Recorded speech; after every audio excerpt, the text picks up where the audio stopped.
If you are a real estate agent, I want you to watch this video. My name is Donald Miller. I wrote a book called Building a StoryBrand 2.0, and I want to talk about how to use the ideas in Building a StoryBrand 2.0 to grow your real estate business. Specifically, I want to talk to real estate agents because I see them wasting so much potential and so much opportunity and losing so many clients because they don't do the one thing that I'm going to recommend that you do in this video. All right, so keep watching. All right, if you're a real estate agent and you need to differentiate yourself in a really crowded market, the way I recommend doing that is with follow-up emails. And I know this sounds crazy because you definitely use follow-up emails, you definitely follow up with potential clients, you definitely follow up after somebody visits a house.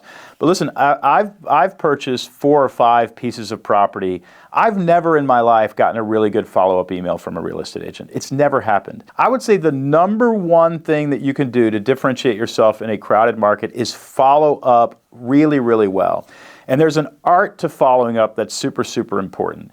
Whenever you are with a client and you visited 3 or 4 houses that day, or they're considering whether or not to list their house with you, you've had a very junk drawer conversation. Let's just face it. You go into their living room, you talk about their kids, you have kids that are the similar age, you talk about what school they're going to go to, and by the way, they kind of mentioned the fact that they'd rather have 2 sinks in a master bath than 1 sink, and they'd rather have a fence around the backyard, and they'd like to be in such and such a school district. And then you talk about sourdough bread and how your wife also makes sourdough bread, and maybe you make sourdough bread and they make sourdough bread. You taste some sourdough bread, you're just all over the place in this meeting. And you actually walk out of that meeting, that initial intake session, thinking that you've had a sort of sales conversation, but you haven't. It's been very discombobulated, very confusing. So what you actually want to do is every single time you meet with somebody, every single time, you want to sit down at your computer and you want to write a follow-up email that uses a formula. The formula is this. You want to start with the problem that the customer has.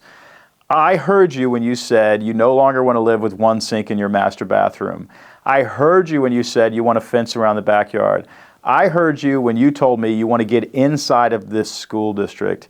This to me is the primary problem we are trying to solve in our relationship. That sentence at the beginning of that email will solidify you as their real estate agent for the rest of their life. And I mean that because most real estate agents aren't listening. They're just talking. And when I say my real estate agent listens to me, what I mean is they heard me say I had a problem. They repeated it back to me formally in a formal email document. They actually were listening the entire time. I just got a text message from a friend recently. I was talking to them and basically, we were just having a conversation about how's life. They actually text messaged me a summary of our conversation. Hey, Don, I heard that you were having some problems with the StoryBrand.ai website. I heard that you needed a coder to fix that, blah, blah, blah. And I just felt like, wow, this person just went way up my list in terms of friends that I respect and friends I want to get to know because they are helpful and they are useful. Who is helpful and useful? Somebody who understands the problem that I'm struggling with and can articulate that problem. So the very first thing you want to do in this follow-up email, don't start with, it was great getting together today. Don't start with that. You're going to end with that, by the way. You're going to end with the small talk. What you're going to start with is, I heard you when you said you were challenged by. I heard you said that you said you were sick of this. I heard you when you said your family has outgrown this house. Start with the problem. Second, this is very important. The second thing you do in this email, this follow-up email, is position yourself as the solution to the problem. I am on the hunt for a house with 2 sinks in the master bath and a fence around the backyard in this specific neighborhood. I'm going to find that house for you because it sounds like it's your dream house. Start with the problem, position yourself as the solution to the problem. What you do when you position yourself as the solution to the problem is you dramatically increase the perceived value of the solution. If you just say, I'm a real estate agent, there's a million real estate agents. They're a dime a dozen. They're everywhere. You know that because you're in the competitive market.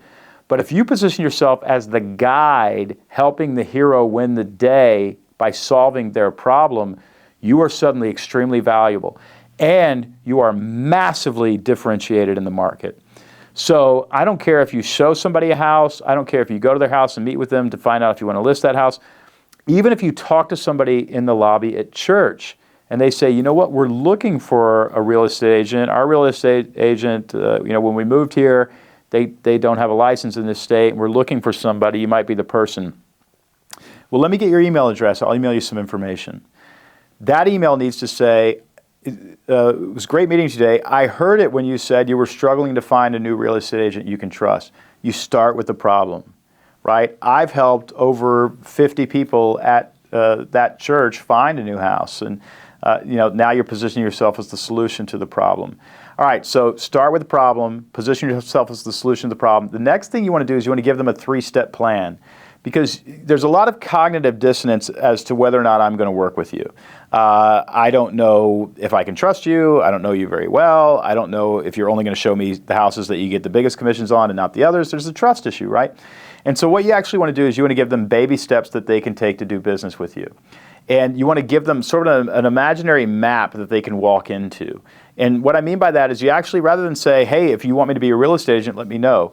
What you actually want to say is, hey, working with me, I usually take 3 steps with clients. First, we look at a number of houses that I think would work for them. Second, if we like one of those houses, we make an offer, and we make a really good offer that benefits you, not just me and my big commission.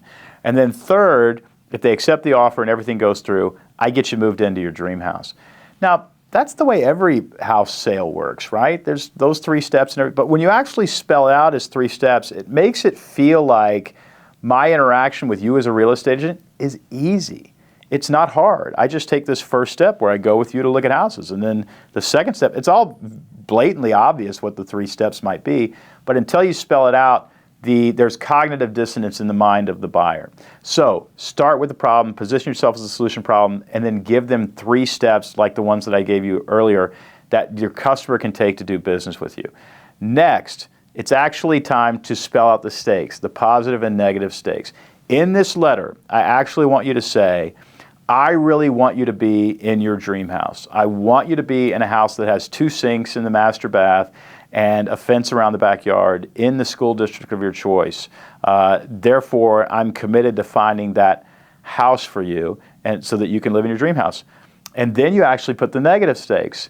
I realize how tired you are of living in that house. I realize that house is too small for your family. I realize that the dog keeps getting out of the backyard because you don't have a fence. And that's not the kind of life I want you to live. So positive stakes, a vision of their future in their dream house. Negative stakes, the horrible, awful limitations that they're living in right now, need to be spelled out in this letter. Then, and only then, do you actually ask them to commit to you. If you would like to commit to me as your real estate agent, we can get started looking for your dream house right now.